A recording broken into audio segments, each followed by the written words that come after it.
O nosso sermão de hoje, que é baseado em Gênesis 24. Os irmãos têm acompanhado a exposição de Gênesis 24 já há várias semanas e nós temos aprendido muitas coisas em Gênesis 24.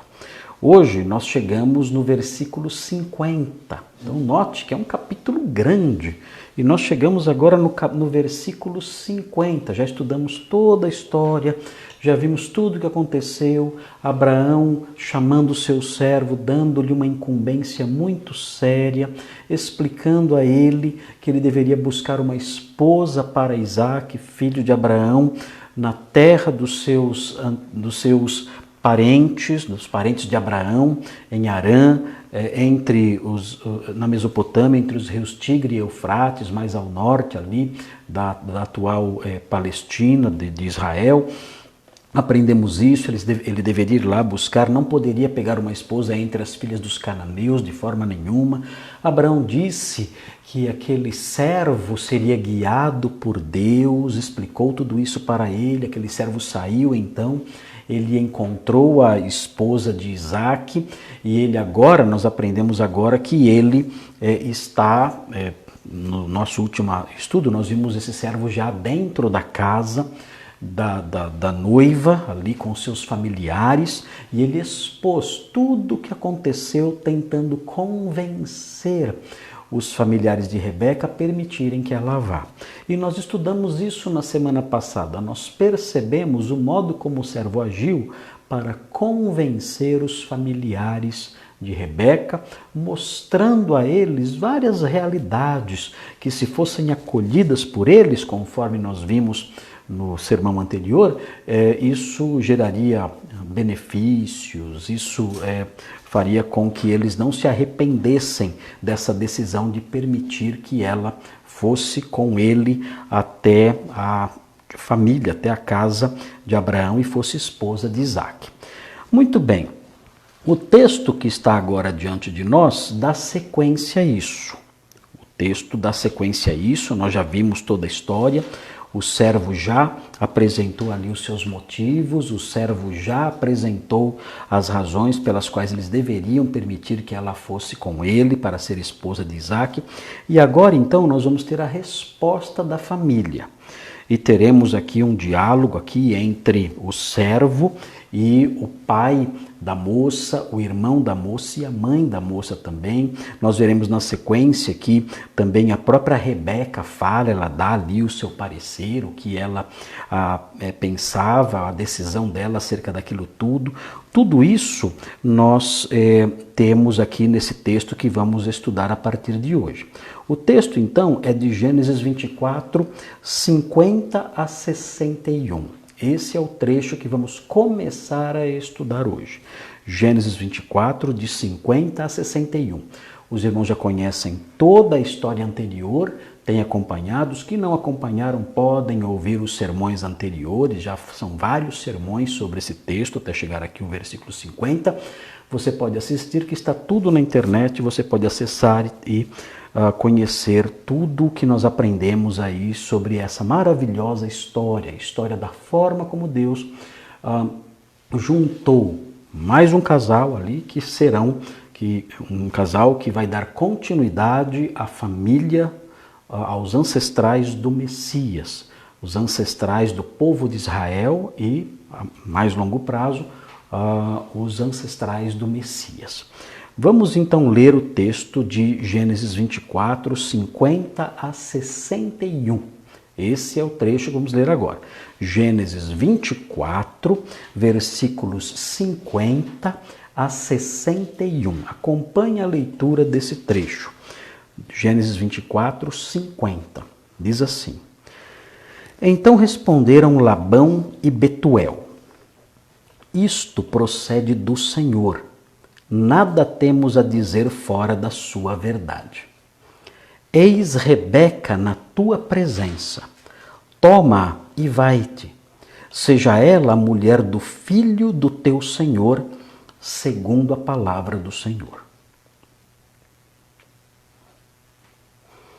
Tendo ouvido o servo de Abraão tais palavras, prostrou-se em terra diante do Senhor. E tirou joias de ouro e de prata e vestidos, e os deu a Rebeca. Também deu ricos presentes a seu irmão e a sua mãe. Depois comeram e beberam, ele e os homens que estavam com ele, e passaram a noite. De madrugada, quando se levantaram, disse o servo: permiti que eu volte ao meu senhor. Mas o irmão e a mãe da moça disseram: fique ela ainda conosco alguns dias, pelo menos 10, e depois irá. Ele, porém, lhes disse: não me detenhais, pois o Senhor me tem levado a bom termo na jornada. Permiti que eu volte ao meu senhor. Disseram: chamemos a moça e ouçamo-la pessoalmente. Chamaram, pois, a Rebeca e lhe perguntaram: queres ir com este homem? Ela respondeu: irei.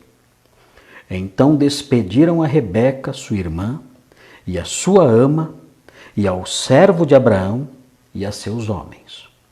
Abençoaram a Rebeca e lhe disseram: és nossa irmã, sê tu a mãe de milhares, e que a tua descendência possua a porta dos seus inimigos.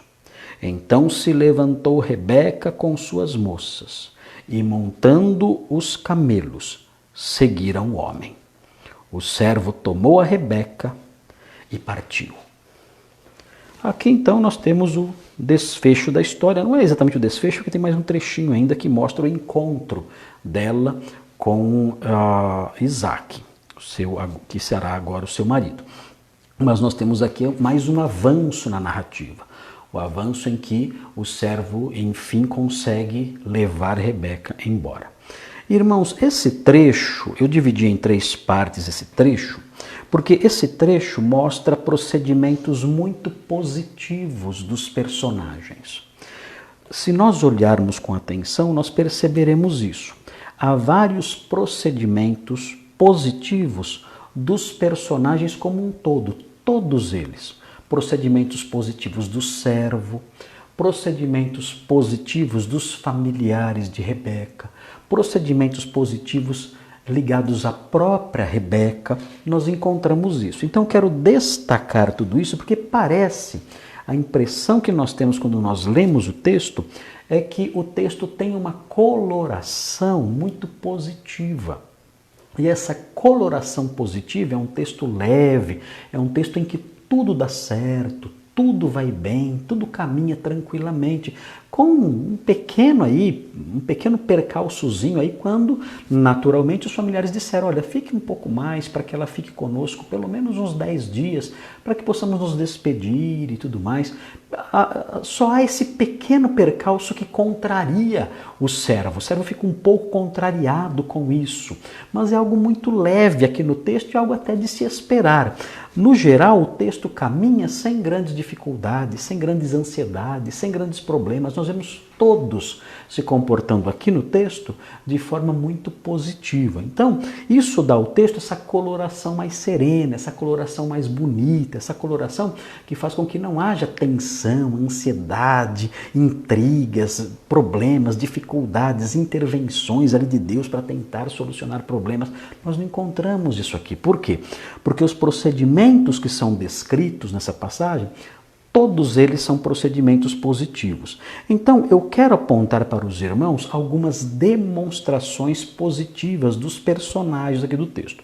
Então, eu separei o texto em 3 partes, e a primeira parte, o título da primeira parte é Demonstração de Discernimento.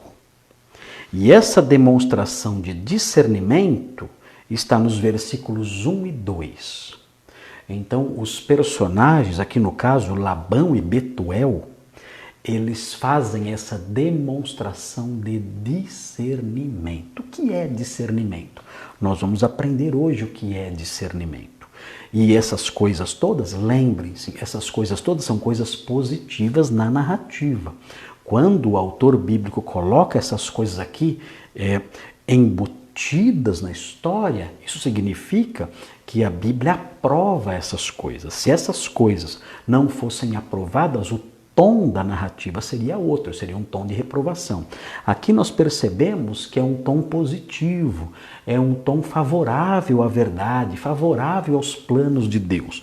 Então nós encontramos essa demonstração aqui como algo positivo, demonstração de discernimento.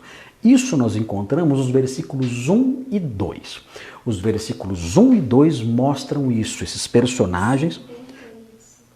Desculpem, nossa, que confusão que eu estou fazendo aqui. 50 e 51. 50 e 51, esses são aí os versículos que falam sobre a demonstração de discernimento. Muito bem, vamos então agora ao item 2. O item 2 apresenta outra demonstração. A demonstração que aparece no item 2 é a demonstração de prioridades, ok? Mais uma vez, isso aqui é importante no texto, o texto destaca isso como algo positivo. Nós percebemos a demonstração de prioridades mais uma vez sendo feita pelo servo de Abraão. E essa demonstração de prioridades está nos versículos 52 a 56. É a demonstração de prioridades. E nós aprendemos então aqui pelo ensino bíblico, pela tonalidade da narrativa, pela atmosfera de aprovação que envolve todo esse texto, nós aprendemos que ter prioridades é algo que compõe aí a vida do homem temente a Deus, do homem que agrada a Deus. Assim como o discernimento é algo aprovado por Deus e enaltecido em sua palavra, numa narrativa como essa, é algo que a narrativa enaltece, a narrativa também enaltece a existência de prioridades, desde que essas prioridades, como é o caso aqui, sejam prioridades em que as coisas de Deus venham em primeiro lugar. Aliás, isso aí é muito presente nas Escrituras. A Bíblia diz, o próprio Senhor Jesus disse em João 6, buscai em primeiro lugar o reino de Deus e toda a sua justiça. Buscar isso mais do que buscar o alimento e a roupa.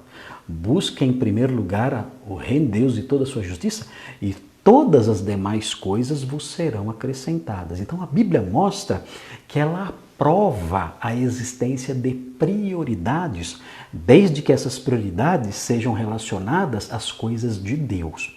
Nós temos que aprender isso, nós temos que aprender a fixar prioridades. Recentemente, o pastor Nicolas, ele publicou alguns textos falando sobre a prática da ação social cristã.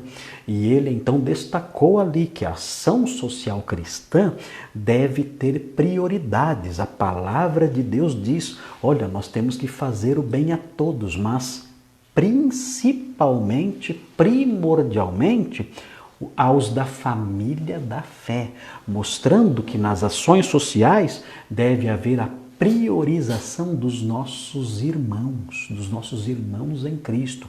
E só depois que as suas necessidades estiverem supridas, como diz o Paulo em Gálatas, então sim eu vou olhar para outras necessidades. A não ser que eu seja muito rico. Se eu for muito rico, puder ajudar todo mundo de uma vez, aí tudo bem. Mas se não for o caso, então temos que ter prioridades. Essa questão de prioridades na vida cristã foi esquecida. Por quê? Infelizmente, o povo de Deus não está sendo instruído em questões práticas. O povo de Deus não está recebendo orientação no modo como administrar a vida. Isso é muito triste. As pessoas pensam que a fé cristã é uma coisa só cerebral.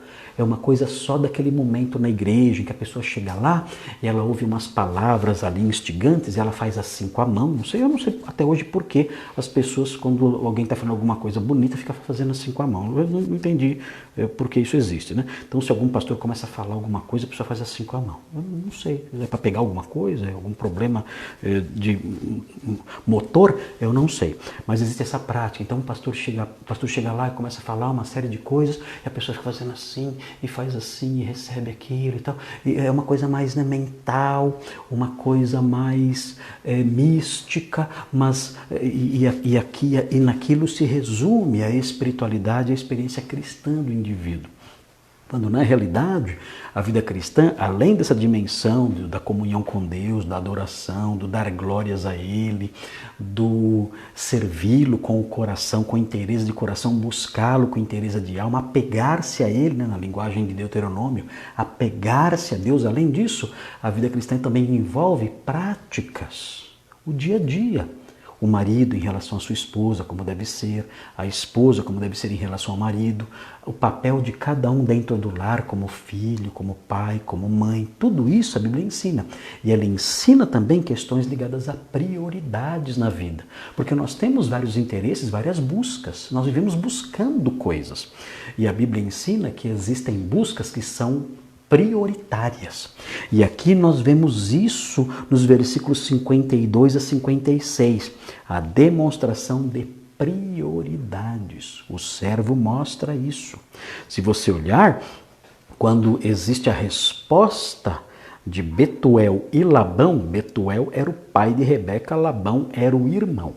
Quando existe a resposta positiva desses homens, o servo, ele não vai imediatamente e dar os presentes para eles e para Rebeca, não. Em primeiro lugar, ele se prostra em terra diante do Senhor. É uma prioridade. Ele fala, antes de eu festejar, antes de eu comer, antes de dar presentes para eles, a primeira coisa que eu vou fazer é me prostrar diante do Senhor e agradecer. Então é interessante notar essas prioridades. E há outras aqui que nós vamos ver depois, no tempo oportuno, veremos também essas demonstrações das prioridades do servo. E por último, o item 3. O item 3 está baseado nos versículos 57 a 61, é a demonstração de fé. Os versículos 57 a 61 tem várias demonstrações de fé. É muito interessante. Você vai olhar o texto e fala assim, realmente, aqui está dizendo, né, ser tua mãe de milhares, é a fé que eles tinham. Essa é uma delas. Há outras demonstrações de fé aqui que são mais sutis, que não aparecem de modo assim tão claro. Mas quando nós estivermos olhando cada um dos versículos detidamente, com cuidado, sem forçar os versículos, nós não podemos pegar os versículos e arrancar deles coisas que não estão lá. Nós temos que respeitar cada palavrinha, cada expressão, cada construção e descobrir com tranquilidade, sem puxar nada, sem forçar nada, sem costurar nada ao texto, descobrir o real sentido daquilo que é dito. E quando nós olhamos para os versículos 57 a 61, nós percebemos que há outras expressões de fé, além da bênção que os familiares de Rebeca pronunciaram sobre ela. Há outras demonstrações de fé e nós vamos estudar essas outras demonstrações de fé também. Então são estas as três partes desse texto. É um texto curtinho, é um texto fácil de entender e é um texto que tem essas três partes aí que você vai acompanhar, que você vai conhecer melhor na medida em que formos caminhando. Muito bem. Então vamos à primeira demonstração que nós temos aqui, é a demonstração de discernimento. Deixa eu corrigir aqui o meu esboço, porque eu anotei os versículos errados. E aí, graças a Deus, a Sofia percebeu e ela me avisou, e eu já corrigi aqui os versículos 50 e 51. Demonstração de discernimento. Está aí nesses dois versículos, 50 e 51. Vamos então olhar. Nós já lemos os versículos todos, agora vamos observar com um cuidado maior. Veja. Então responderam Labão e Betuel. Labão, ele é o irmão de Rebeca, ele vai se tornar mais conhecido mais para frente, quando ele se tornar o sogro de Jacó, filho de Rebeca. Ele vai ser o tio de Jacó. Ele vai ficar muito famoso na história mais para frente. Agora que ele aparece, mas ele não tem assim todo aquele destaque no capítulo. Ele aparece bastante na história como um líder na família. Ele parece ser um homem bastante presente na família. Talvez Betuel já fosse muito velhinho, talvez fosse um homem doente, nós não sabemos, mas ele tem a prioridade aqui. Ele é um dos chefes da casa. Ele é citado primeiro do que Betuel. E isso na Bíblia faz muita diferença. Na Bíblia, os principais são citados primeiro. Os chefes, os mais importantes, são citados primeiro. Então nós temos aqui, então responderam Labão e Betuel. Labão era mais importante na casa do que Betuel. Depois Betuel sai um pouco da jogada, jeito de falar, né? Sai um pouco da história, desaparece um pouco da história, e quem entra mais é a mãe de Rebeca. Mas isso é normal. Será que ela mandava no marido? Não, ela não mandava no marido, não. Não era. Será que era aquela senhora que, eu que mando aqui nessa casa? Não. Ela não era assim. A esposa de Betuel não era assim. É que naquela época, naqueles dias, na antiguidade, no Oriente Médio, era comum a mãe da moça e o irmão da moça participarem das negociações de casamento da moça. Essa era culturalmente uma tarefa dada ao irmão da moça e à mãe da moça. Há indícios, né? Indícios ligados aos costumes, à cultura daqueles dias que mostravam isso.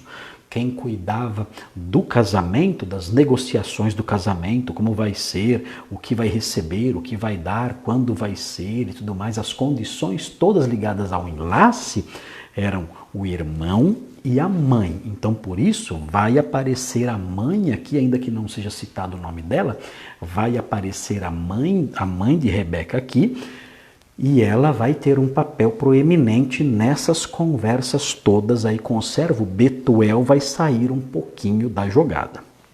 Betuel vai sair um pouquinho do cenário. Então, nós temos aqui os líderes da casa, Labão e Betuel, enunciando primeiro parecer aquilo que foi dito pelo servo. Eles disseram claramente aqui, fica muito nítido o que eles disseram aqui, concordando, eles falam, isto procede do Senhor. Eles ficaram absolutamente convencidos de que tudo o que estava acontecendo era por obra de Deus. Notem, o servo contou a história de fé de Abraão. O servo contou isso, falou sobre os milagres que Deus fez a Abraão, dando-lhe um filho na velhice, prometendo a ele abençoá-lo. O servo falou sobre essas promessas todas. O servo falou sobre as incumbências sérias que Abraão deu a ele quando ordenou que ele buscasse uma esposa entre as pessoas da sua parentela. O servo falou sobre o sinal que foi dado a ele junto ao poço. Ele pediu um sinal para Deus. Senhor, a moça a quem eu pedir água e disser, eu dou água para você e também vou dar água para os seus camelos, que seja essa a moça. Ele contou essa história do sinal que Deus deu e realmente o que ele pediu, o sinal que ele pediu, Deus concretizou aquele sinal. Ele contou tudo isso, falou, mostrou ali a sua piedade, falando que Abraão havia dito, olha, o anjo do Senhor vai guiar a minha viagem. O anjo do Senhor, Abraão disse que o anjo do Senhor iria conduzir todo o meu caminho. O servo conta tudo isso, o servo mostra tudo isso, o servo demonstra essas coisas todas, explica tudo isso para aqueles homens. E aqueles homens então entendem isso.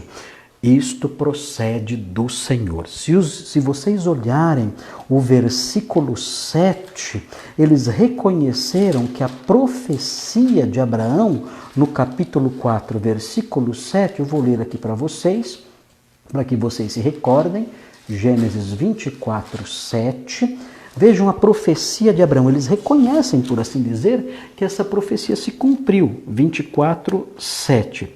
O Senhor Deus do céu, é Abraão falando, que me tirou da casa de meu pai e de minha terra natal, e que me falou e jurou dizendo, a tua descendência darei esta terra, ele enviará o seu anjo, que te há de preceder, e tomarás de lá esposa para meu filho.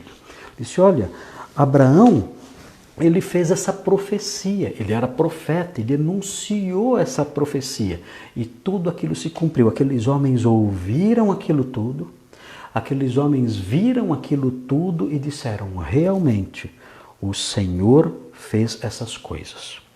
E eles prosseguem dizendo: nada temos a dizer fora da sua verdade. Aqui, essa expressão que aparece aqui, pelo menos traduzida assim na minha Bíblia, na verdade a minha Bíblia traduziu essa expressão de um modo meio livre, porque não tinha como, talvez não tivesse, não sei, como traduzir de outra forma. Bom, sempre tem uma outra forma de traduzir, mas na minha tradução não ficou muito boa a equivalência aqui do que é dito no texto hebraico e do que é dito e do que é traduzido aqui na versão revista e atualizada.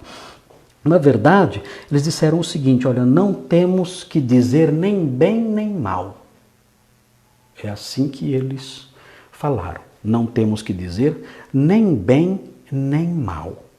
Acerca de tudo isso que você narrou, acerca de tudo isso que você acabou de expor para nós, todas as suas explicações, seus motivos, suas histórias, acerca disso tudo, nós não temos que dizer nem bem nem mal.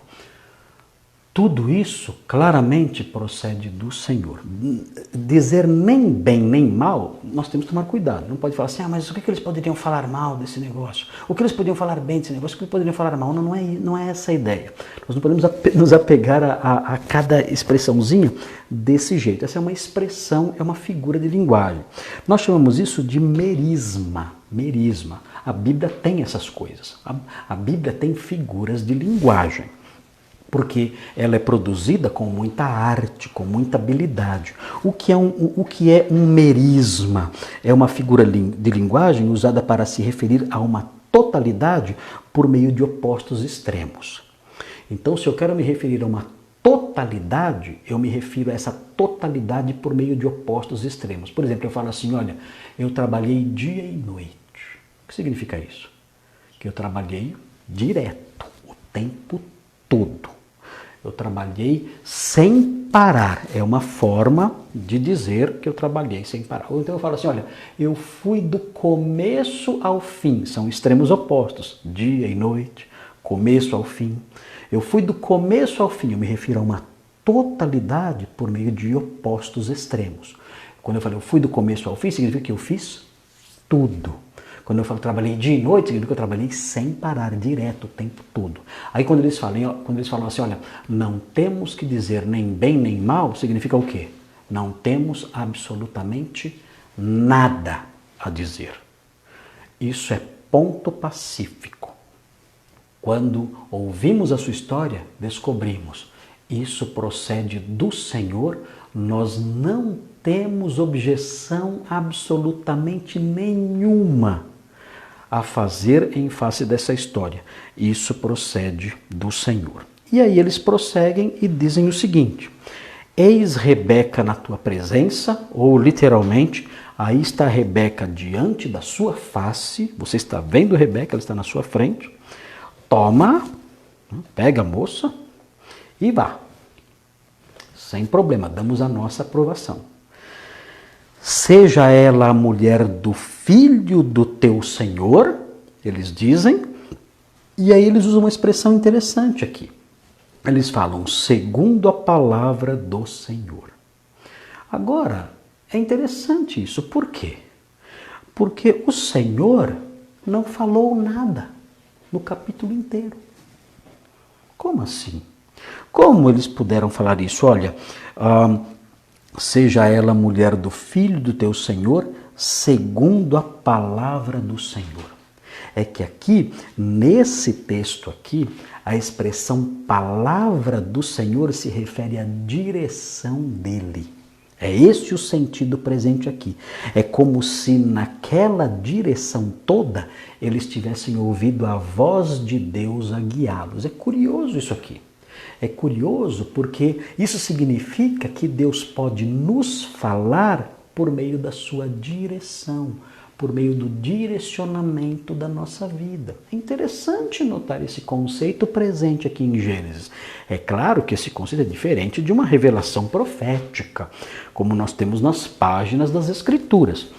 Nas páginas das Escrituras, nós temos a palavra de Deus no sentido literal. Ele realmente produziu essas palavras aqui literalmente, usando os seus profetas, usando os escritores escriturísticos, os escritores da Bíblia, do Antigo Testamento, do Novo Testamento.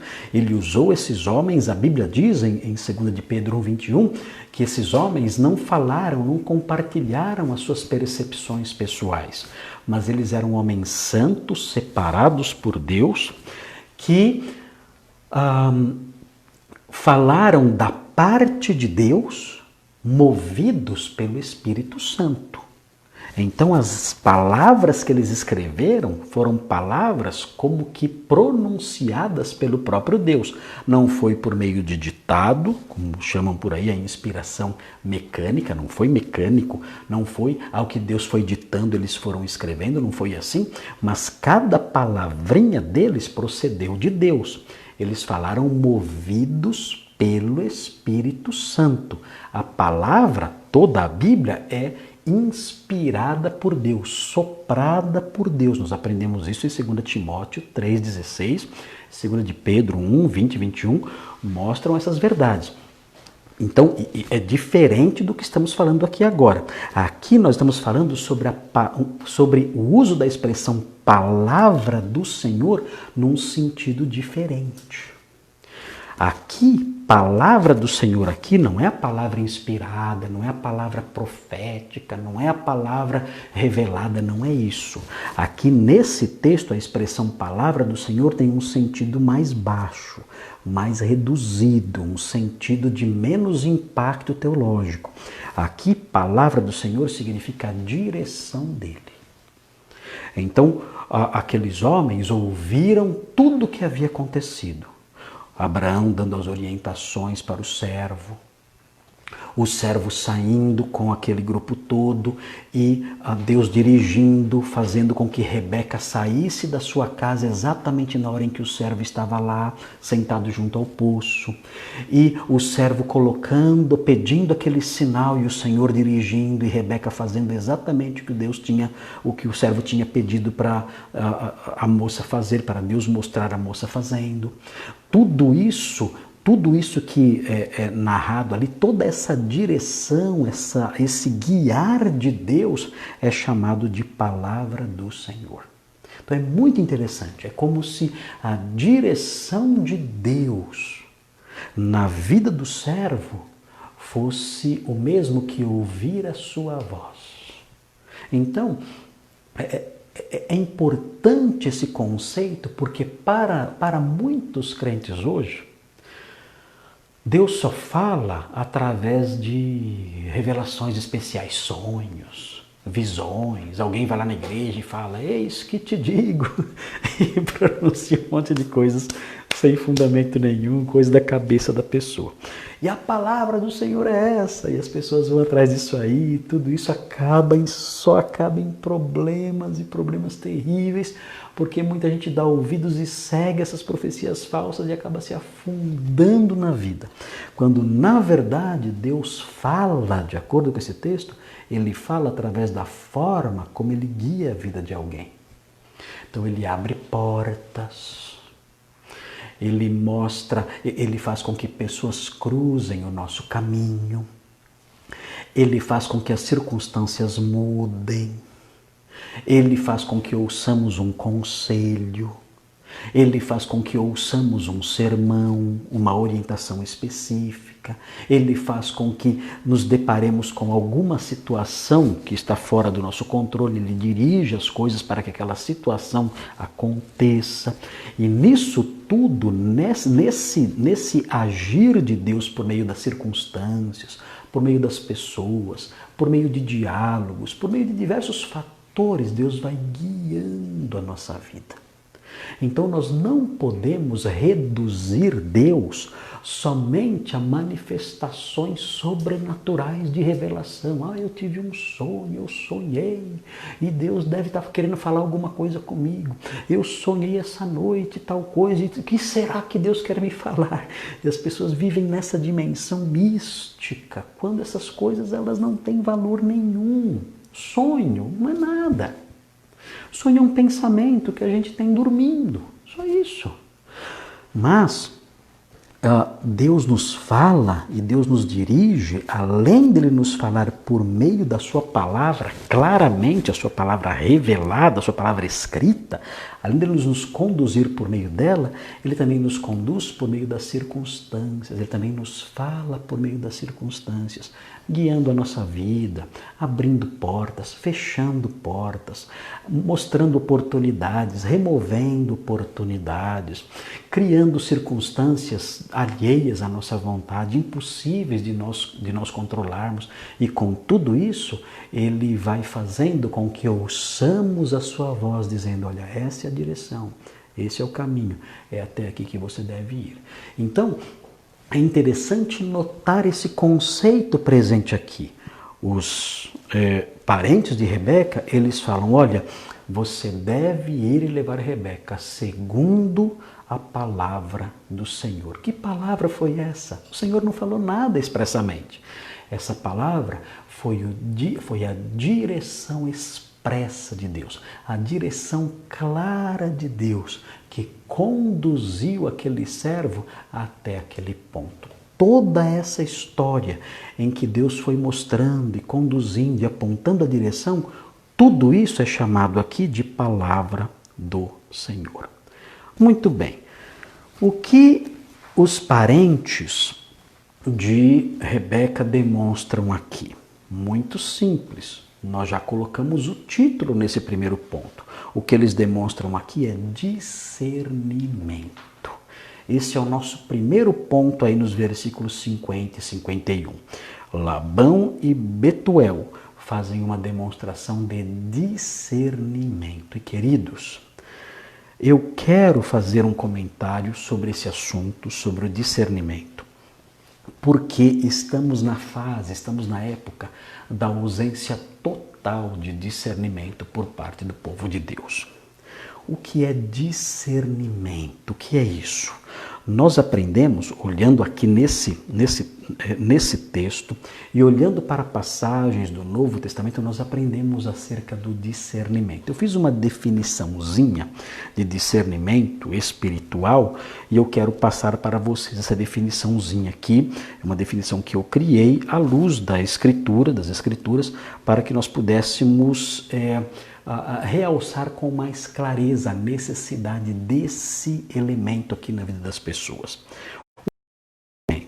Discernimento, no sentido que usamos aqui, é a capacidade de identificar o que procede de Deus e o que é mero fruto da coincidência, do artifício humano e da malícia. Então, o homem que tem discernimento, ele consegue detectar o que procede de Deus, o que realmente vem de Deus e o que é resultado da coincidência, o que é resultado do artifício humano. As pessoas, às vezes, elas manipulam as situações, e também a malícia. Tem muitas pessoas maliciosas realizando coisas e a pessoa que não tem discernimento acredita naquelas coisas.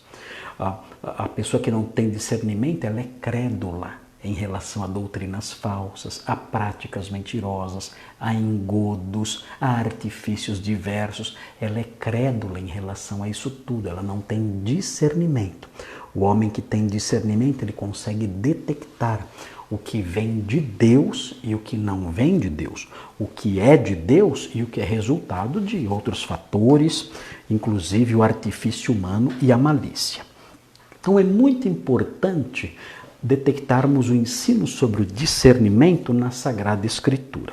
Vamos então olhar, eu quero mostrar para vocês algumas passagens apenas, que falam sobre o discernimento e o quanto o discernimento é crucial. A primeira passagem que eu quero mostrar para vocês, dentro desse assunto aqui, que o texto dos versículos 50 e 51 nos dão ensejo de falar, é 1 Coríntios 2, 14 a 16. Esse texto fala sobre o discernimento que o crente tem e que o incrédulo não tem.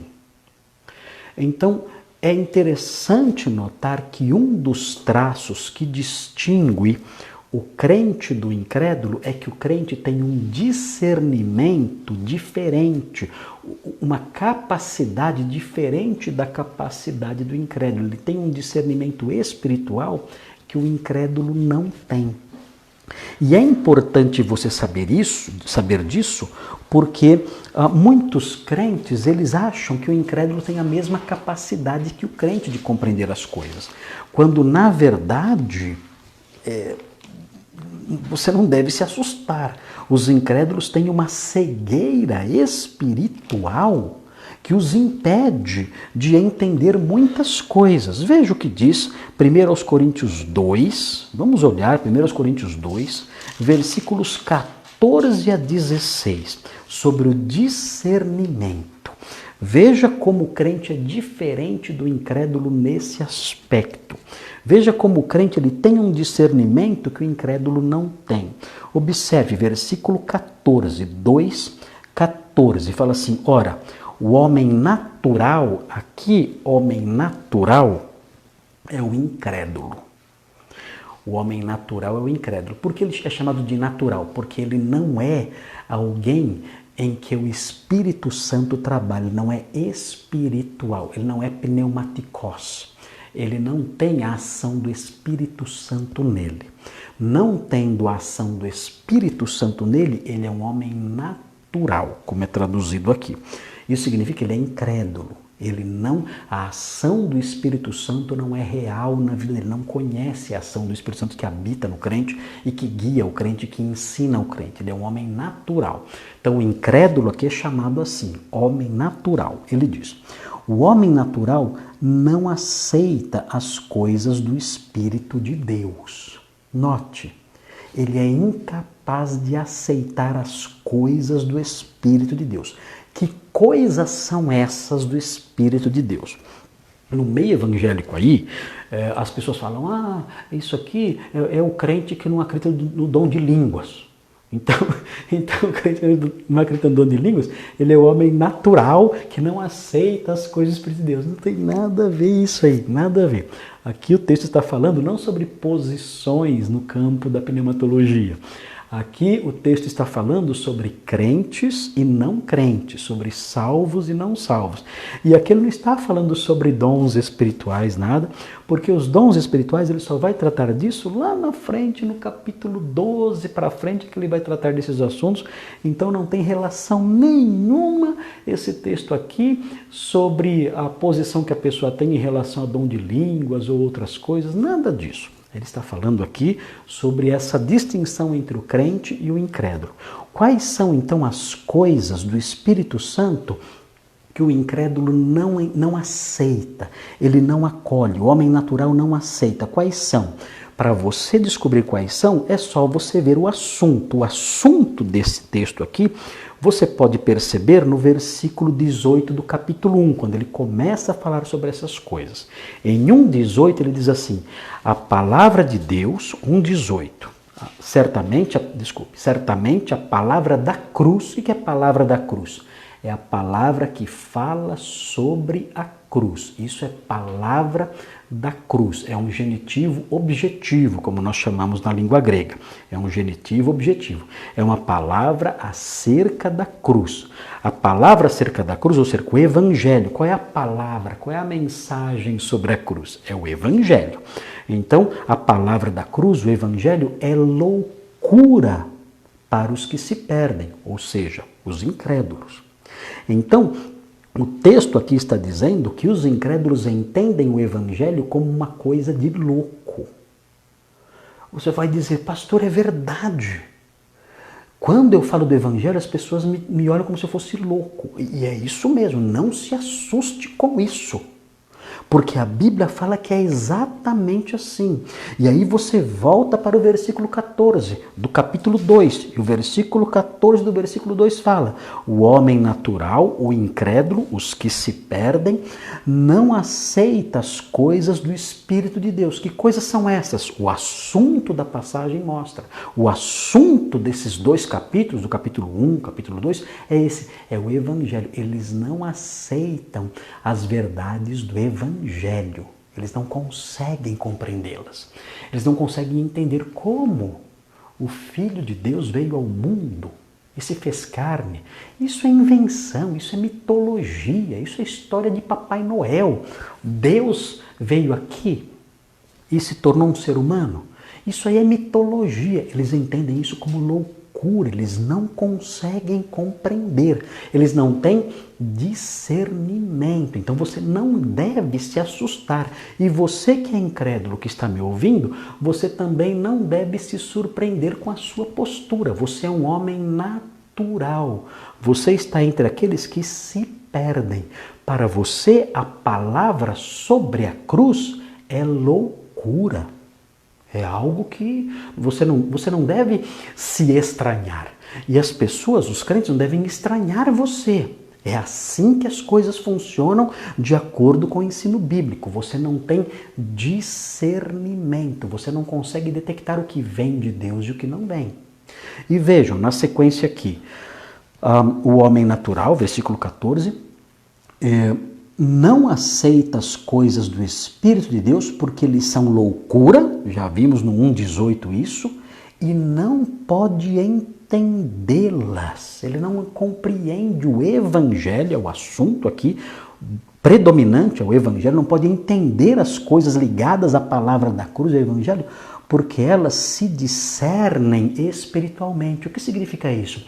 Elas só podem ser compreendidas por uma ação espiritual, por uma influência espiritual. Sem essa influência, essa transformação e essa ação espiritual, sem um óculos espiritual, a pessoa não consegue entender o Evangelho. Ela não tem discernimento. Então, note bem, o discernimento, nós estamos falando aqui, né, da demonstração do discernimento naqueles homens do passado, Labão e Betuel, eles deram essa demonstração. Depois a gente vai ver que Labão não era grande coisa não, mas nós percebemos, isso nos lança para um conceito de discernimento que mais tarde no Novo Testamento vai caracterizar de modo especial os crentes. Aqui, Labão e Betuel, eles dão uma demonstraçãozinha leve, temporária de discernimento. Mas no ensino mais maduro acerca desses assuntos, Deus usou esse discernimento deles, Deus usou para fazer com que Rebeca encontrasse Isaac, fosse dada a sequência, a linhagem messiânica, Deus usou esse discernimento. Sim, foi bom, mas quando nós continuamos a estudar o conceito de discernimento nas Sagradas Escrituras, nós descobrimos que o crente em Cristo, ele tem esse elemento, ele tem esse fator como um fator crucial que o distingue do incrédulo. Então, o que aconteceu conosco? Conosco aconteceu algo milagroso quando nós ouvimos o Evangelho, porque nós éramos homens naturais. Nós éramos homens naturais e nós éramos também, estávamos entre aqueles que se perdem. E para nós também a palavra da cruz era loucura. E para nós também era impossível entender a mensagem da cruz. Nós não conseguíamos entender isso, para nós era piada tudo isso. E o que aconteceu? O que aconteceu foi que Deus, milagrosamente, quando nós ouvimos o Evangelho, Ele nos concedeu uma capacitação especial por sua graça. Ele agiu em nós para que nós pudéssemos vislumbrar a verdade. E a partir de então nós cremos nele, e crendo nele, todo esse véu caiu. O Senhor agiu em nós, nos concedeu uma graça especial, iluminou os nossos olhos e nós conseguimos então discernir a verdade. e cremos e abraçamos a fé e nos tornamos diferentes dos incrédulos, que o Senhor tem misericórdia dos incrédulos que nós conhecemos. Senhor, nós éramos como eles, nós não somos melhores, nós não somos mais inteligentes, nós não podemos pensar, eles não têm inteligência suficiente para entender o Evangelho. Eu tenho, eu sou esperto, eu percebi, eles não têm, eles são ignorantes, não têm, mas eu tinha, e aí eu abracei o Evangelho. Não, nós não podemos pensar isso. Nós éramos como eles, nós não tínhamos discernimento espiritual, não tínhamos nada disso. Foi a luz do Evangelho, da glória de Cristo, que raiou no nosso coração. O mesmo Deus que disse haja luz, Ele mesmo resplandeceu no nosso coração para que nós pudéssemos ter esse discernimento e crescêssemos no Evangelho. Então nós temos que orar pelos incrédulos que conhecemos, dizendo: Senhor, o problema deles não é intelectual. O problema deles não é mental. O problema deles não é um QI baixo. Não é isso. Eu e eles, nós, a rigor, somos iguais em termos de inteligência, de percepção, de saúde mental. O problema deles é essa falta de discernimento espiritual. Eles são homens naturais. Para eles a palavra da cruz é loucura. Senhor, abra os olhos dessas pessoas como o Senhor abriu os meus. Concede discernimento para essas pessoas. Então isso é algo que está no início da vida cristã. O discernimento espiritual, a percepção daquilo que vem de Deus, o Evangelho, e aquilo que não vem, está no início da vida cristã. A vida cristã é inaugurada por meio de uma capacitação especial em que você consegue discernir que aquela verdade, a palavra da cruz, a mensagem da cruz vem de Deus. Senhor, louvado seja o seu nome. Veja a miséria em que eu me encontrava, cego, incapaz de discernir entre o que é do Senhor e o que não é. Eu não tinha capacidade de discernir entre a minha mão direita e a minha mão esquerda. Eu não tinha capacidade de perceber o que é santo e o que é invenção de homens. Eu não tinha essa capacidade. Mas o Senhor, no início da minha vida cristã, para que abrisse as portas para a minha vida cristã, o Senhor me deu uma capacitação diferente, especial. O Senhor abriu os meus olhos e eu passei a ver e a distinguir espiritualmente essas coisas. Obrigado por isso, porque a minha vida iniciou porque o Senhor me concedeu essa palavrinha tão esquecida hoje em dia. Me concedeu um discernimento especial. Mas veja, o apóstolo Paulo, ele prossegue no ensino acerca disso. Porque assim como o discernimento, ele pertence ao início da nossa vida cristã, ele deve nos acompanhar ao longo de toda a vida cristã. Por isso é interessante notar como existe um universo evangélico, um contexto evangélico que nos assusta um pouco. Por quê? Porque nós percebemos pessoas crentes e que não têm discernimento espiritual nenhum. E isso assusta, porque não é normal isso. Isso é uma marca de cegueira. Nós vemos evangélicos, nós vemos aí nesse meio gospel que há por aí, nós vemos uma credulidade e uma aceitação de coisas tão fora da verdade, tão distantes da verdade, que nós questionamos: será que essa pessoa, com essa total ausência de percepção, será que essa pessoa com essa total ausência de capacidade para distinguir o que é de Deus e o que não é, diante de tantas evidências óbvias aí para nós que somos crentes, será que essa pessoa realmente nasceu de novo, é crente mesmo? Então veja, o discernimento tem que acompanhar a vida das pessoas, dos crentes, até o final. Deixa eu dar um exemplo disso. Veja 1 Coríntios 12, 10.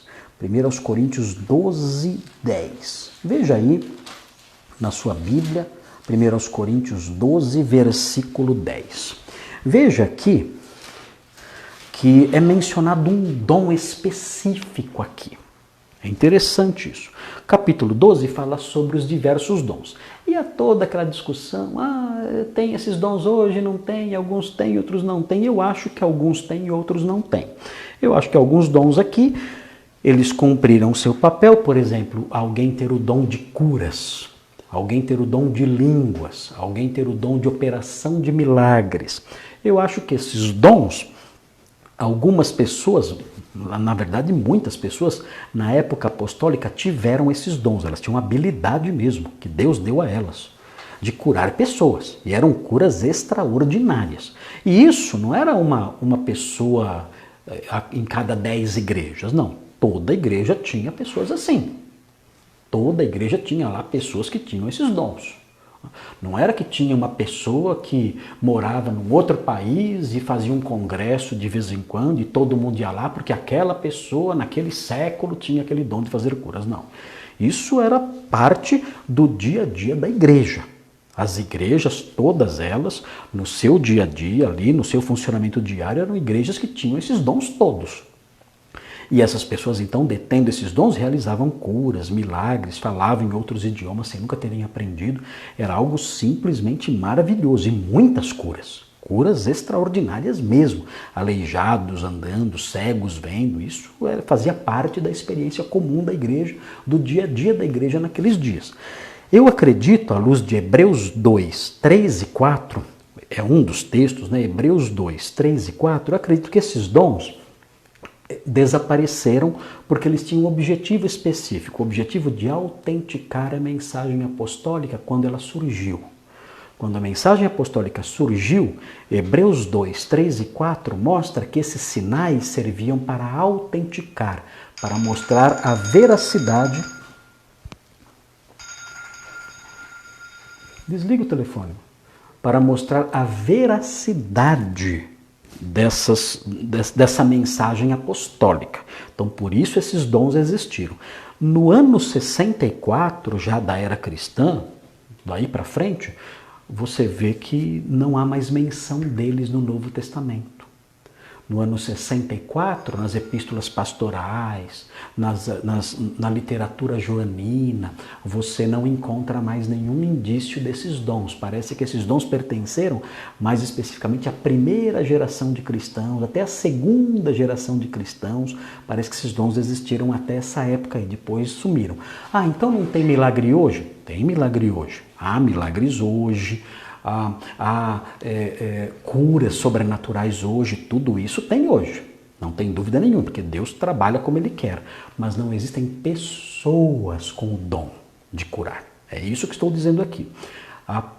Deus faz curas, nós oramos pedindo e Deus cura mesmo, Ele faz milagres hoje, não tem dúvida, mas não existem pessoas, indivíduos que têm o dom de curar e de fazer milagres, como existiam no passado.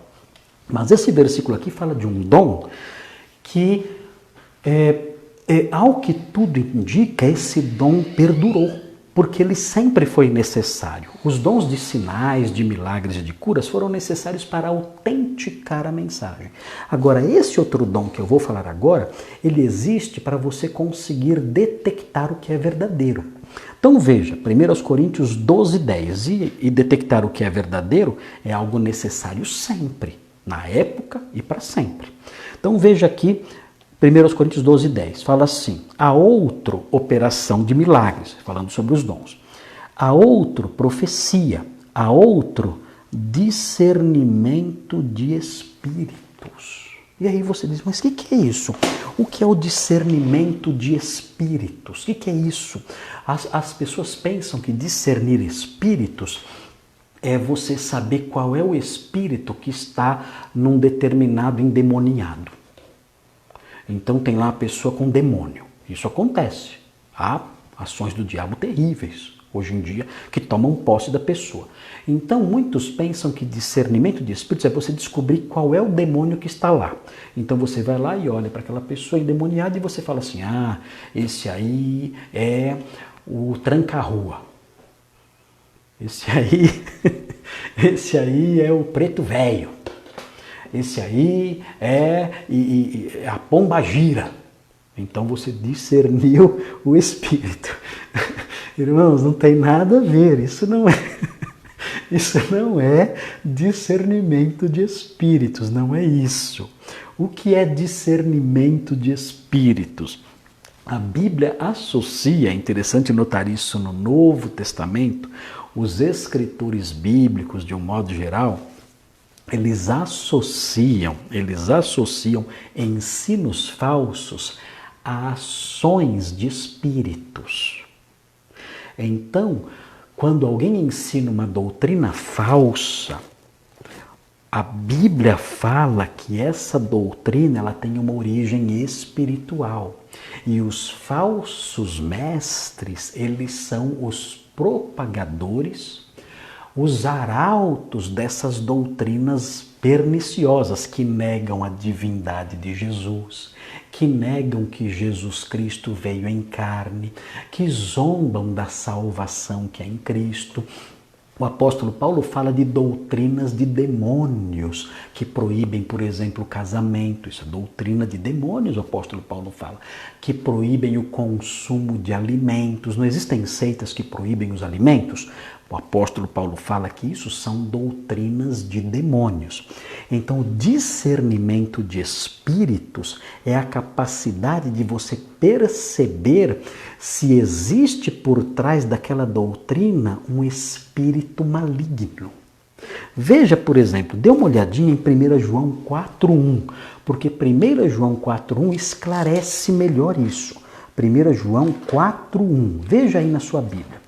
1 João está bem no finzinho da Bíblia, você pode achar aí com facilidade, lá no finzinho 4,1. Veja o que diz esse texto.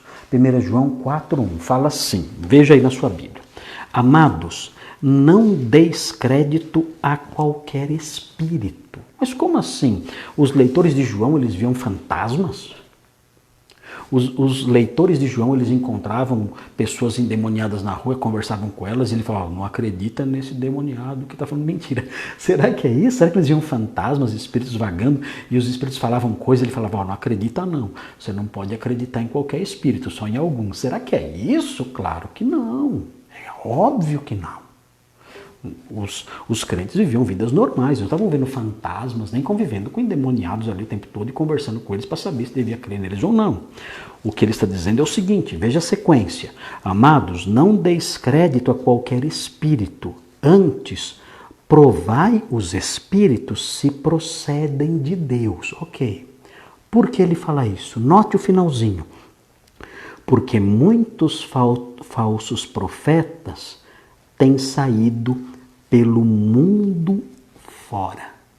O que ele está dizendo aqui? Ele está associando os espíritos com a ação dos falsos profetas. Os falsos profetas falavam e diziam, olha, eu tenho uma revelação. E falavam. João diz, olha, por trás dessa revelação existe um espírito. Ou é o Espírito Santo, ou é algum espírito maligno. Então você tem que ter discernimento. Isso é discernimento de espíritos. Quando você ouve uma revelação, ou uma mensagem, uma pregação, você avalia aquilo e você descobre. Isso aí não é do Espírito Santo. Isso aí é de algum espírito mentiroso. Isso aí é fruto do orgulho dessa pessoa e o diabo está usando essa pessoa para produzir esse tipo de profecia. Por isso João fala, olha, provem os espíritos. Por quê? Porque muitos falsos profetas têm saído pelo mundo. E esses falsos profetas anunciam profecias. E ouvindo essas profecias, vocês vão poder avaliar que espírito está por trás delas. Irmãos, nós hoje em dia, no meio em que vivemos, nós temos que tomar muito cuidado, porque se existe um ambiente em que profecias falsas são produzidas sem parar, é o meio evangélico. Não existem profecias falsas sendo produzidas dentro do budismo, não existem. Não existem profecias falsas sendo produzidas dentro do espiritismo, você não vê isso. Não existem profecias falsas sendo produzidas dentro do catolicismo, você não vê isso. Você não vê profecias falsas sendo produzidas no meio do candomblé, da macumba, das religiões afro, você não vê. Você pode ver uma ou outra, eventualmente, essas religiões produzindo alguma profecia falsa. Você não vê muçulmanos produzindo profecias falsas por aí, membros, seguidores do Islã produzindo profecias falsas e falando o tempo todo essas profecias para lá e para cá. Você não vê. Isso pode acontecer nesse meio? Pode acontecer, mas é muito pouco. Mas no meio evangélico, meu Deus, no meio evangélico, se você for hoje numa igreja evangélica, numa igreja gospel, você vai ouvir dezenas e dezenas e dezenas de profecias. Todas elas falsas, mentirosas. Então João diz, olha, cuidado, porque essas profecias, esses ensinos não são apenas fruto da imaginação da pessoa. Existem espíritos malignos atuando por trás disso. Provem os espíritos, se provém de Deus. Ouçam essa mensagem e digam, isso aí não vem do Senhor Jesus Cristo. Isso aí não vem do Espírito Santo de Deus. Isso não procede do Espírito Santo que nos deu a Sagrada Escritura. Não procede disso, não vem disso. Você pode perceber nesse contexto todo que existem desvios doutrinários, palavras sendo ditas que contrariam a Escritura. Vocês percebem todas essas coisas. E João então diz, olha, provem, não deem crédito a qualquer espírito. Quando aparecer um profeta falando o Espírito diz, não deem crédito a esse Espírito. Porque muitos falsos mestres, muitos falsos profetas têm saído pelo mundo fora. E se vocês não tiverem discernimento, vocês vão acreditar nessas pessoas. E meus queridos, o meio evangélico está carente de discernimento, não há discernimento. Qualquer pessoa diz qualquer coisa e todo mundo acredita naquilo sem provar, sem discernimento algum. E nós então pensamos, será que essas pessoas nasceram de novo? Será que essa ausência de discernimento tão intensa não é uma prova de que essas pessoas não conheceram a Cristo? Eu vi recentemente, coloquei até no meu Facebook, uma senhora fazendo profecias numa igreja aí, numa Assembleia de Deus aí em São Paulo. E ela aparece batendo palma, e ela bate o pé, e ela fala, e ela fala em línguas que ela fala são sílabas desconexas, e falando ali bobagens, coisas sem menor sentido, e tendo revelações. Primeiro, a Bíblia já condena isso, dizendo que as mulheres devem ficar caladas na igreja. Ela já desobedece a palavra de Deus ali, mostrando claramente que o Espírito que a está usando não é o Espírito Santo de Deus, não é, porque está contrariando a palavra dele. Mas as pessoas não têm discernimento, e nós vemos então aquele monte de homens ali presentes, vários homens ali de terno e gravata, todos ali de cabeça baixa, se sujeitando àquela palhaçada horrível. Falta de discernimento. Nós não podemos permitir que a vida cristã seja divorciada de discernimento. Veja o capítulo 14 de 1 Coríntios, capítulo 14, versículo 29. 1 Coríntios 14, 29.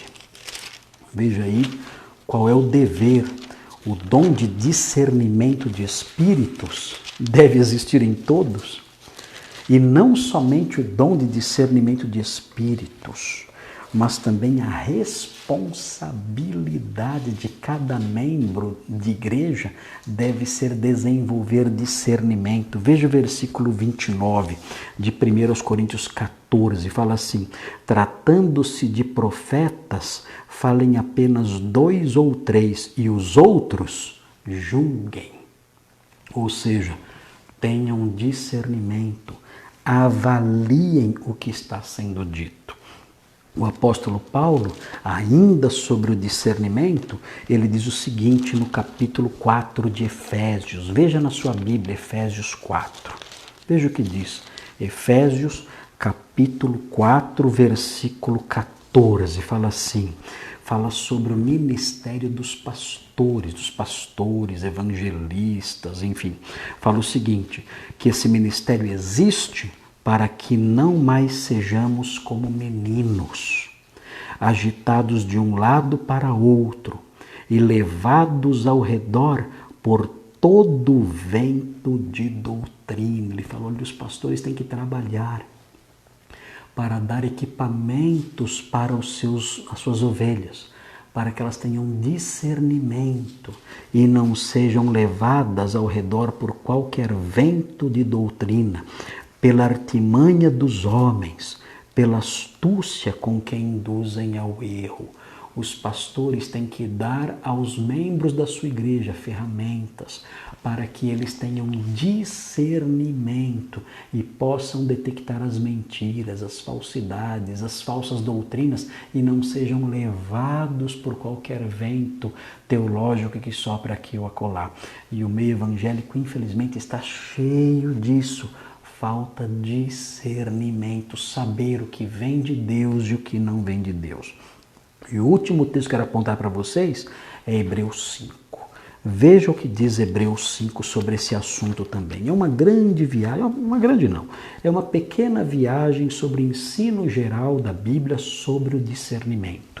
O dever dos pastores é criar membros que têm discernimento. Atualmente, os pastores não fazem isso, os pastores estão fazendo o contrário. Estão criando pessoas sem discernimento e tirando proveito disso. Aqui em Efésios 4, nós aprendemos que não é assim, que os pastores devem dar condições para que os membros da sua igreja tenham pleno discernimento das coisas. Vejam Hebreus 5, vejam o que diz o versículo 11. E aqui eu termino com essa parte, essa breve, não é tão grande, né? É uma breve viagem sobre o ensino geral do Novo Testamento sobre o discernimento. Veja o que diz Hebreus 5:11. O autor de Hebreus fala sobre Jesus Cristo sendo sumo sacerdote segundo a ordem de Melquisedeque, ele fala isso, e aí ele chega no versículo 11 e ele faz uma digressão, ele fala assim, a esse respeito, sobre esse assunto, sobre Jesus ser sacerdote da ordem de Melquisedeque, temos muitas coisas que dizer e difíceis de explicar, ele fala. Por que difíceis de explicar? Ele diz por quê? Porque vos tendes tornado tardios em ouvir. Vocês são lentos, vocês não aprendem rápido. Pois, com efeito, quando devíeis ser mestres, atendendo ao tempo decorrido, tendes novamente necessidade de alguém que vos ensine, de novo, quais são os princípios elementares dos oráculos de Deus. Assim vos tornastes como necessitados de leite e não de alimento sólido. Ele está dizendo, olha, vocês crentes aí, a quem eu estou escrevendo, vocês são tardios e demorados em aprender, vocês não aprendem nada. E eu tenho que explicar para vocês o beabá da doutrina cristã. Vocês não aprendem doutrina nenhuma. Eu tenho que ficar explicando doutrinas rasas para vocês. Eu gostaria de ensinar doutrinas profundas para vocês, mas vocês não aprendem, nem têm condições de aprender, porque vocês são bebês e eu tenho que dar leite para vocês, eu tenho que só dar doutrinas rasas para vocês. É interessante notar essa admoestação aqui de Hebreus, eu vou continuar já, vou chegar no discernimento já. É interessante notar isso, porque hoje em dia no meio evangélico, por incrível que pareça, há pessoas que condenam o aprofundamento doutrinário. Há pessoas que dizem que quem se aprofunda em doutrina, essa pessoa não é espiritual. Essa pessoa não é madura espiritualmente, que ela só se apega à doutrina. E há pastores, inclusive, que proíbem os seus membros de estudar doutrina, porque dizem que isso é coisa carnal, é coisa de orgulho e falam que a letra mata. Eles pegam essa frase e dão um sentido diferente para essa frase. Eles entendem que letra é estudo. Então eles falam, a letra mata. Eles interpretam letra como estudo, que não é. Letra é a lei de Moisés. Mas eles falam, a letra é o estudo. E dizem que se você estudar muito a doutrina, isso vai matar a sua vida espiritual. Mas aqui nesse texto é o oposto disso. Aqui o autor de Hebreus está criticando os seus leitores porque eles não se aprofundam na doutrina. Eles não se aprofundam no ensino teológico, eles só ficam ali no rasinho e eles não mergulham nos grandes ensinamentos acerca das coisas de Deus. Ele fala, eu tenho que ensinar de novo os princípios elementares, o beabá, o abecedário dos oráculos de Deus. Ele fala, eu tenho que fazer isso com vocês. Porque vocês não aprendem, vocês são lentos para aprender. Ele fala, vocês se tornaram necessitados de leite e não de alimento sólido. Leite são as doutrinas bem rasinhas, alimento sólido são as doutrinas mais profundas que ele está mencionando aqui, que ele queria ensinar, mas não tinha condições, porque aqueles leitores eram muito fracos. E ele fala, ora, todo aquele que se alimenta de leite, de doutrinas bem rasinhas, é inexperiente na palavra. Ou seja, é alguém que tem pouco conhecimento, pouco contato com a palavra. Porque é criança. Espiritualmente é criança, diz o texto. Mas olha, veja agora o 14, aqui que entra o discernimento. Mas o alimento sólido, a doutrina profunda, o aprofundamento doutrinário é para os adultos. E quem são os adultos? Os adultos, além de serem aqueles que comem alimento sólido, doutrinas profundas, doutrinas mais maduras, doutrinas mais complexas, os adultos, eles são pessoas que têm as suas faculdades, aqui são as faculdades intelectuais, mentais. Eles têm as suas faculdades exercitadas. Então, eles conhecem profundamente as doutrinas profundas e sérias e complexas das Escrituras, são teólogos. Ah, mas teólogo é pecado. Não, é o contrário aqui. Não ouça essas bobagens que você escuta por aí. Aqui, os teólogos profundos aqui, eles são elogiados. Eles são os adultos, eles são maduros. Essas pessoas, esses homens que saíram dos princípios elementares e se aproximaram do alimento sólido, das coisas mais profundas, das verdades mais profundas, são chamados de adultos. Essas pessoas, por terem suas faculdades intelectuais exercitadas na palavra, o que aconteceu com elas? O texto diz que elas são capazes de discernir não somente o bem, mas também o mal. Veja o efeito maravilhoso disso. Esse texto está dizendo que os adultos, aqueles crentes que se alimentam de doutrinas sólidas, da palavra verdadeira, que conhecem profundamente a palavra verdadeira, essas pessoas exercitam, elas têm as faculdades exercitadas. O cérebro delas não é um cérebro morto. A mente delas não é uma mente morta, desmaiada ali, que não aprende nada, preguiçosa, não. É uma mente que se exercita, porque mergulha na verdade, mergulha na Sagrada Escritura, mergulha na sã doutrina, mergulha na teologia séria, no alimento sólido que Deus concedeu. E tendo essas faculdades intelectuais, mentais exercitadas, elas adquirem uma capacidade especial. Que capacidade? A capacidade de discernimento. Elas olham para alguma coisa e falam, isso não é de Deus. Isso é mal. Isso é de Deus. Eu consigo perceber. Como é que você consegue perceber? Eu tenho as minhas faculdades intelectuais exercitadas, porque eu conheço a palavra de Deus e eu consigo comparar.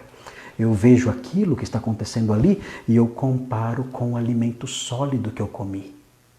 Eu vejo o que está ali e eu comparo com aquilo que eu aprendi profundamente na palavra. Eu vejo que não há conexão entre uma coisa e outra. Eu noto que aquela prática não é a prática que é ensinada aqui. Eu noto que aquele modo de agir não é o modo de agir ensinado aqui. Eu não vejo correspondência. Eu não vejo correspondência entre isso e aquilo. Porque eu conheço isso aqui, eu conheço o alimento sólido, eu como alimento sólido, eu sei qual é o gosto. Eu entendo, eu conheço o tempero, eu conheço o gosto, eu conheço a consistência, eu como isso direto. Eu estou profundamente mergulhado no alimento sólido. Então eu sei discernir. Quando eu vejo uma mentira como aquela, eu imediatamente já percebo, isso não é de Deus, isso é mentira. Então aparece alguém na minha frente dizendo, Xaramanai. O que é isso? Deixa eu ver onde está isso aqui. O que é isso? Que palavra é essa que você falou? Ah, isso é dom de línguas. Opa, dom de línguas? Espere. Aqui, dom de línguas não é isso. Isso não existe nas Escrituras. Essas práticas que vocês estão fazendo nas suas igrejas aí, o pessoal berrando ao mesmo tempo lá, sem intérprete, sem nada, isso aí não está nas Escrituras. Existem, se o dom de línguas existisse ainda, coisa que já passou, mas mesmo se existisse, isso não seria praticado desse jeito. Não seria assim que seria praticado. Então, isso que vocês estão fazendo, eu consigo, pelo conhecimento que eu tenho da palavra, eu consigo perceber que isso não vem de Deus. Eu tenho as minhas faculdades exercitadas. Eu como alimento sólido. E tendo as minhas faculdades exercitadas pelo conhecimento, não dos princípios elementares, mas dos oráculos profundos de Deus, eu consigo detectar o que é de Deus e o que não é. Esse é o discernimento cristão. Ele está associado ao conhecimento. A pessoa conhece a verdade e, conhecendo a verdade, ela então consegue detectar o que é de Deus e o que não é. Muito bem. O nosso texto que está aí diante de nós, prossegue.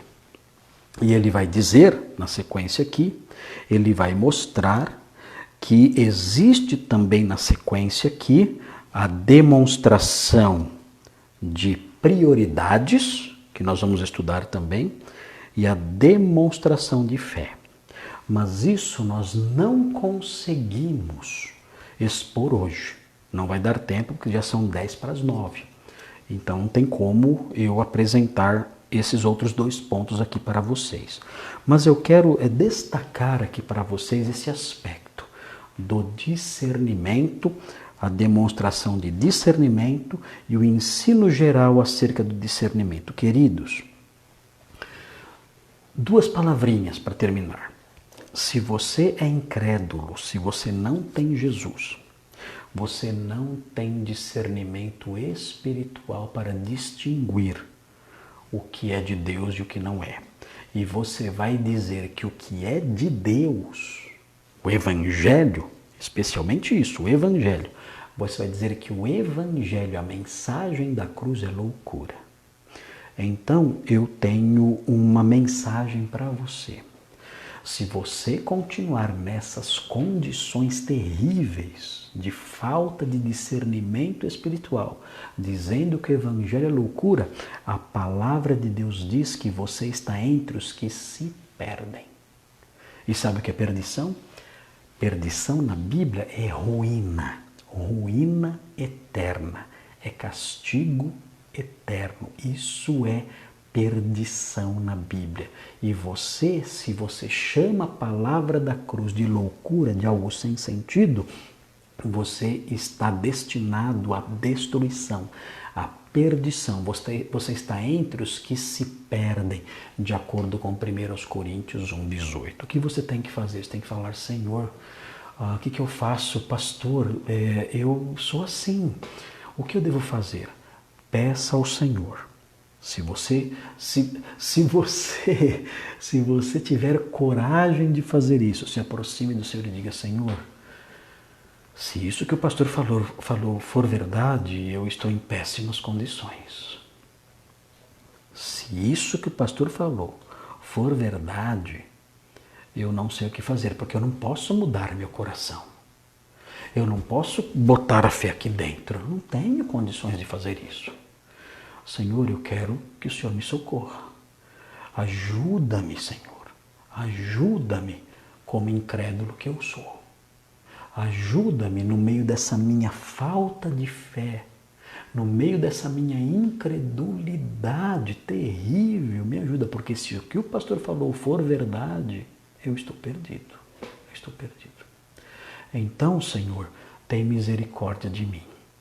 E me ajuda e planta a fé no meu coração. Me ajuda a contemplar a glória do Senhor na face de Cristo, para que meus olhos sejam iluminados e eu possa ver a sua salvação naquela cruz. E creia em Jesus e seja o seu discípulo, um discípulo dele. Me ajuda, porque eu sou cego.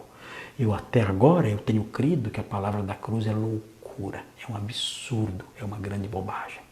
Mas eu não quero pensar, eu tenho medo de pensar assim agora, porque o pastor me alertou hoje à noite e eu preciso dessa luz. Por isso eu peço ao Senhor, afugenta essa escuridão de mim. Tira de mim essa falta de discernimento. Tira isso de mim, Senhor. Arranca isso de mim e faça com que eu tenha o discernimento nos meus olhos. E eu posso então olhar para a cruz e ver nela a salvação e clamar dizendo, salva-me, salva-me. Se você fizer essa súplica, o Senhor ouvirá, porque a palavra dele diz que quem invocar o nome do Senhor será salvo. Faça isso e ele agirá na sua vida. E você que é crente? Você que é crente talvez esteja pensando, pastor, eu acho que estou precisando de discernimento, porque eu tenho acreditado em procedimentos estranhos. Eu já vi gente caindo na gargalhada, eu achei que era o Espírito Santo. Eu já vi gente rolando no chão, eu achei que era o Espírito Santo. Eu já escutei falsos ensinos absurdos, terríveis, e eu achei que era de Deus. Eu já ouvi profecias e eu acreditei. E eu até agi, eu tomei decisões com base em profecias falsas que eu ouvi. Pastor, sem discernimento nenhum. Pastor, eu já acreditei em milagres que não tinham nada a ver com a realidade. Eu acreditei nessas coisas. Eu fui atrás dessas coisas. Eu acho que eu não tenho discernimento. Eu sou crente, eu aceitei Jesus, mas eu ainda sou dado tudo que aparece. Aparece um pastor berrando, eu corro atrás dele. Aparece outro berrando outra coisa, eu corro atrás dele. Aparece um profeta, uma profetisa dizendo qualquer bobagem, eu corro atrás dessas coisas. Eu acredito nessas coisas. Eu acho que o que interessa é só a sinceridade do coração e eu não tenho discernimento. Eu não tenho aquela capacidade que o autor de Hebreus fala de julgar todas as coisas. De conhecer profundamente a sua palavra e ter as faculdades intelectuais exercitadas de tal modo que eu olhe para aquilo e diga, isso não é de Deus. Isso não se harmoniza com o que a palavra de Deus ensina. Eu não tenho essa capacidade, eu não tenho discernimento. Peça ao Senhor, Senhor, me dá uma disposição diferente. Eu sou um crente, mas tenho sido enganado. Quantas coisas erradas, quanto apoio eu já dei para coisas erradas, quantos desvios, quantas bobagens, quantas tolices eu já fiz, quantos erros eu já cometi por causa de falta de discernimento. É assustador. Eu já apoiei até com dinheiro gente mentirosa. Eu já apoiei trabalhos, igrejas, congressos, eventos só mesclados por tolices as mais absurdas e bizarras. Eu apoiei isso. Meu Deus, eu não tenho discernimento nenhum. Me ajuda, Senhor. E fazendo isso, comece a estudar a palavra de Deus profundamente, a mergulhar nela, a lê-la, a estudá-la, a se debruçar sobre ela e a pedir ao Senhor, Senhor, concede-me profundidade teológica, doutrinária, para que eu tenha discernimento intelectual, para que eu coma alimento sólido, e comendo alimento sólido eu saiba distinguir o que vem do Senhor e o que não vem. Faça de mim um Betuel naquele momento ali. Betuel naquele momento ele pôde discernir, isso é de Deus. Labão naquele momento pôde discernir, isso é de Deus. Senhor, eu quero ser um Betuel, um pequeno Betuel, ali, mas não só num momento, como Labão que teve discernimento só naquele momento. Eu quero ser um Betuel num estilo de vida. Eu quero ser marcado por discernimento, eu quero julgar as coisas. Eu aprendi hoje que isso não é incredulidade, eu aprendi hoje que isso não é falta de fé, eu aprendi hoje que isso é uma virtude cristã. Até então eu tinha medo de julgar as coisas e achar que iam me chamar de carnal e de não ter fé. Agora não, eu aprendi que isso é ter discernimento. E eu quero ter discernimento. Eu quero ter discernimento para apoiar a verdade e não a mentira.